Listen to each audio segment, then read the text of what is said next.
Good afternoon. நான் doctor Archana, Chavakachcheri medical superintendent. என்னென்றால் ரீசெண்டாக ஒரு இஷ்யூஸ் ஒன்று போய்கொண்டிருக்குது. நான் நினைக்கிறேன் கண்டாவில் எம்ஓஹெச் ஏரியான்னு சொல்லி பிள்ளையா சொல்லி கொண்டிருக்கணும்.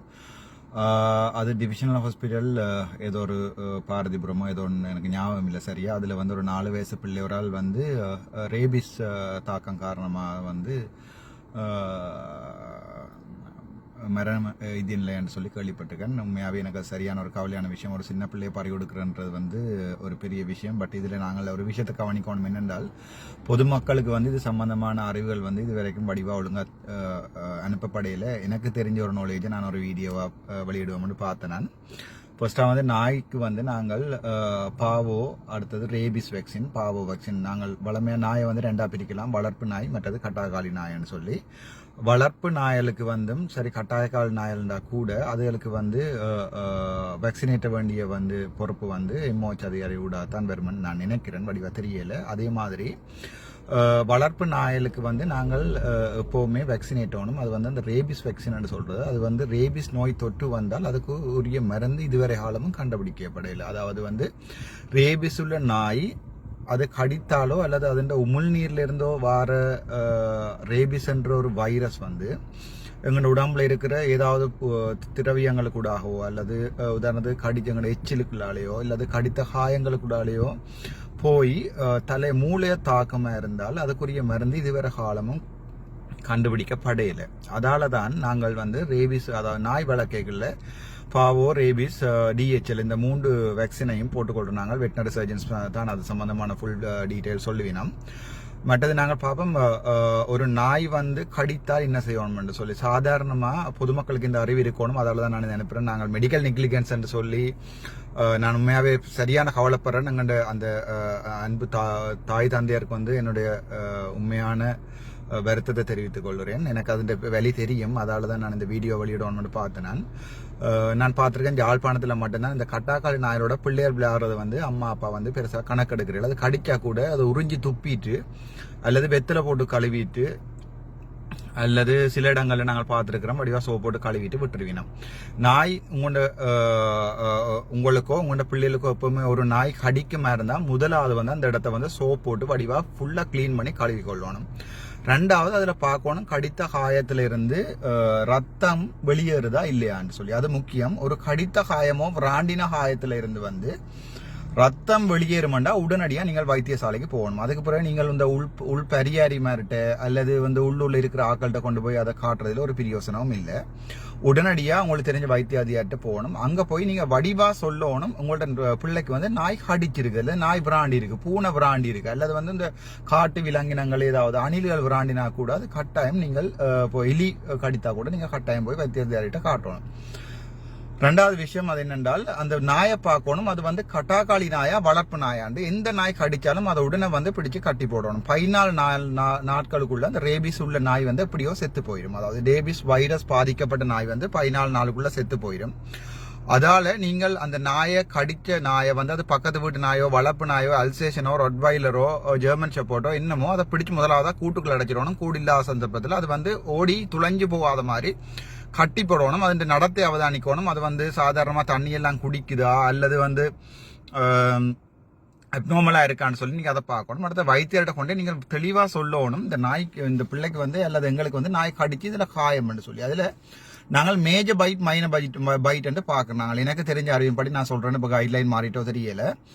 மேஜர் பைட் என்று சொல்றது வந்து அதாவது மேஜர் முக்கியமான இடங்கள்ல, அதாவது மூளைக்கு ரத்தம் போகக்கூடிய இடங்கள்ல, நரம்புகள் மூலம் இந்த வைரஸ் போகக்கூடிய இடங்கள்ல வர மேஜர் பைட் என்று சொல்றது. அதாவது வந்து ரத்தம் ஒரு துளி ரத்தம் என்றாலும் அதுல வெளியேறி இருக்கணும். 2வது மைனர் பைட் என்று சொல்றது. மைனர் பைட் என்றது சும்மா ஸ்ட்ரெச்சஸ் மட்டும், அதாவது வந்து சின்ன காயங்கள் மட்டும், அதுக்கால ரத்தம் வெளியேறாம சும்மா திரவங்கள் மட்டும் வெளியேறும். என்னவா இருந்தாலும் நீங்கள் ஹாஸ்பிட்டலுக்கு கொண்டு போகணும். அடுத்தது அந்த மேஜர் பைட் மைனர் பைட் பிறகு டாக்டர் உங்கள்ட்ட கேட்பார் கிளியரா, இந்த நாய் வந்து வளர்ப்பு நாயா கட்டாக்காளி நாயான்னு சொல்லி. சில நேரத்துல நீங்கள் வீட்டை வளர்ப்பீங்க, பட் அது கட்டாக்காளியா தான் இருக்கும்.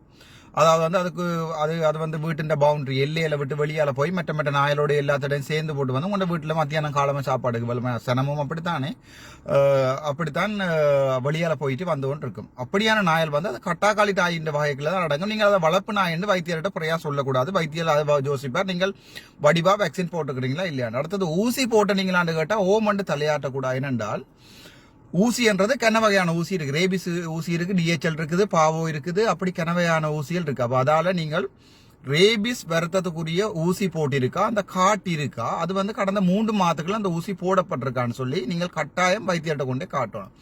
எதுவும் உங்களுக்கு டவுட்னு சொன்னால் நீங்கள் எப்பவுமே என்ன சொல்லணும்னு சொன்னால், இந்த நாய் வந்து எங்களுக்கு தெரியாது, ஊசி போட்ட டீட்டெயில் ஒன்றும் இல்லைன்னு சொன்னால் அந்த வைத்தியர் அதுக்குரிய பரிகார நடவடிக்கை எடுத்திருக்கிறதுக்குரிய சான்ஸ் கூட.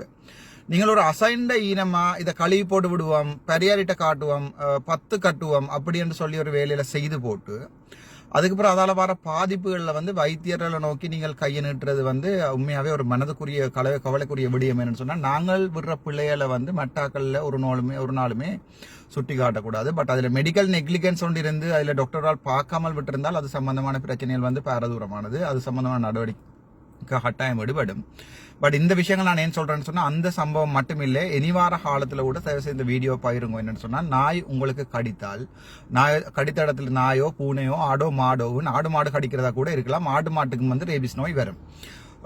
அது கடித்த இடத்துல இருந்து வந்து உங்களுக்கு ரத்தம் வருதுன்னா உடனடியாக எவ்வளவு சீக்கிரம், உதாரணத்துக்கு 10 செகண்டுக்குள்ள போய் ஹாஸ்பிட்டல் நிற்கிறோமோ அந்த அளவுக்கு லாபம். மற்றது ரேபிஸ் சம்பந்தமான நாய் கடிப்பதுல உடனடியாக பாப்பினம். அதுல உங்களுக்கு மேஜர் பைட் அவைக்கு தெரிஞ்சிருச்சுன்னா ARV என்று சொல்ற வேக்சின் ஒன்று போடினோம், ARS போடுவினோம். அது வந்து ARS போடுறேன்னு சொன்னால் தியேட்டர் ஃபெசிலிட்டி உள்ள ஒரு ஹாஸ்பிட்டலுக்கு உங்களை டிரான்ஸ்ஃபர் பண்ணி அங்கே இருந்தால் போட்டு அதுக்கு பிறகு 24 மணித்தியாலும் போட்டில் வச்சிருந்து பார்த்து தான் விடுவினோம். ஏன்னா அந்த ARS என்று சொல்றது ஆன்டி ரேபிஸ் சீரம் என்று சொல்றது வந்து மனிதர் ஹியூமன் ப்ராடக்டாக இருக்கலாம், போவைன் ப்ராடக்டாக இருக்கலாம். அப்போ அது வந்து எங்களோட உடம்புல செலுத்திக்க அதுக்குரிய அலர்ஜி வரும். அப்போ நீங்கள் என்ன செய்யணும்னு சொன்னால், ஊசி போட்டா பிறகு வீட்டை போகிறேன் சொல்லி நின்று அங்கே இருக்கிற டாக்டர் மேரோட எல்லாம் சண்டை பிடிச்சி ஊசி போட்டாச்சு தானே இந்த வேலை முடிஞ்சு போகிறேன். பொதுமக்கள் அது சம்பந்தமான அறிவு இருக்கணும்னு சொன்னால் ARVயோ ARS போட்டால் ஒரு ஆளுக்கு ஒவ்வாமை நோய் வந்து 24 மணித்தியாலத்துக்குள்ள ஏதாவது விஷயங்கள் நடக்கலாம். அப்போ அது சம்பந்தமாக 24 மணித்தியாலும் ஒரு டாக்டர் உங்களை பார்த்து தான் வீட்டை விடுவினோம். அப்போ நீங்கள் டிஸ்சார்ஜ் பண்ணல சண்டை பிடிக்கிறதோ எல்லா விஷயத்தையும் செய்து போட்டு கடைசியாக ஒரு சின்ன விஷயம் ஒன்று நடக்கல, அதை படாண்டு டாக்டருக்கு ஒன்றும் தெரியாது, டாக்டரால தான் இது நடந்தான்னு சொல்லி நீங்கள் குறை சொல்றது வந்து உண்மையாவே சரியான கவலைக்குரிய விடம். பட் அதுல மெடிக்கல் நெக்லிகன்ஸ் நடந்திருந்தால் அது சம்பந்தமான சட்ட நடவடிக்கை எடுக்கிறதுக்கும் நான் நினைக்கிறேன் பெரும்பாலும் எங்களுடைய அரசாங்கம் சரி எல்லாருமே வந்து சப்போர்ட் பண்ண வேணும். இது முக்கியமான விஷயம் என்னன்னு சொன்னால், இந்த வீடியோ நான் வெளியிடுறதுக்கு காரணம், நான் எம்ஓ பீடியாட்ரிக்காக ஒர்க் பண்ணிக்கலையும் OPDல கனவேரம் பார்த்துருக்கேன். கனவேர் வந்து சொல்லினோம்,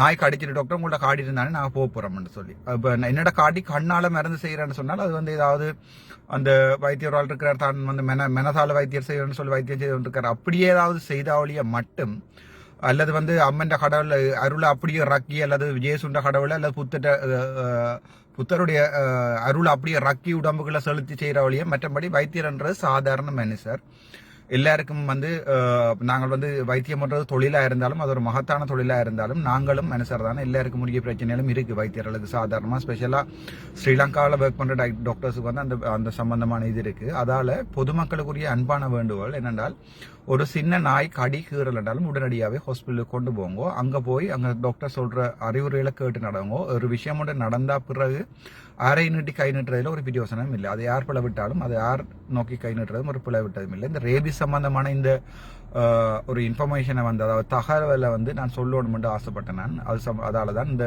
வீடியோவை நான் உங்களுக்கு விட்டுருக்கேன். இது சம்பந்தமான மேலதிகமான டவுட்டுகள் இருந்துச்சுன்னு சொன்னால் நீங்கள் அண்மையில் உள்ள வைத்தியசாலைக்கு போய் உங்களுடைய காயங்களை காட்டி அந்த காயத்தில் என்னென்ன பிரச்சனை இருக்குது என்னென்னு சொல்லி எல்லாத்தையும் காட்டி அதை எல்லாத்தையும் செக் பண்ணி பார்த்து அதுக்கப்புறம் உங்களுக்கு ரேபிஸ் வேக்சின் அடிக்கணுமான்னு சொல்லி எல்லாம் டிசிஷன் எடுத்து அதை உங்களை ட்ரீட் பண்ணுவீங்க. 2வது, அப்படியான இடங்களில் நீங்கள் போய் சொல்ல வேண்டாம். பட் போட்டில் மறைச்சு போடுவீங்கன்ற பயத்தில் இல்லை அது நாங்கள் வளர்ப்பு நாய் எல்லாம் ஊசி அடித்து வச்சிருக்கிறோம், ஒரு பிரச்சனை இல்லைன்னு போய் சொல்லிட்டு 100ல் 99% சேரும் அப்படி நடக்காது. பட் 1% நடக்கிறது தான் அந்த 4 வயசு பிள்ளைன்ற இழப்பு துயரமான நிகழ்ச்சி. அது மாதிரியானதில் வந்து நாங்களும் எங்களுடைய பங்கையும் நாங்கள் ஜோதிச்சு கொள்ளணும், நாங்கள் எங்கே பிளவிடுறோம்னு சொல்லி. இது வந்து ஒரு மெடிக்கல் எரராக இருக்கும். அது வந்து சில நேரங்களில் வந்து நான் நினைக்கிறேன் பெரும்பாலும் அந்த கம்யூனிகேஷன், அதாவது தொடர்பாடல், அதாவது நாங்கள் என்ன வைத்தியருக்கு சொல்கிறோம், வைத்தியர் எங்கள்கிட்ட என்ன கேட்குறாருன்ற சம்பந்தமான தொடர்பாடலில் வந்து பிரச்சனைகள் ஆகக்கூடாது தான் நான் இருக்குமென்று நான் பெரும்பாலும் எதிர்பார்க்குறேன். Thank you so much.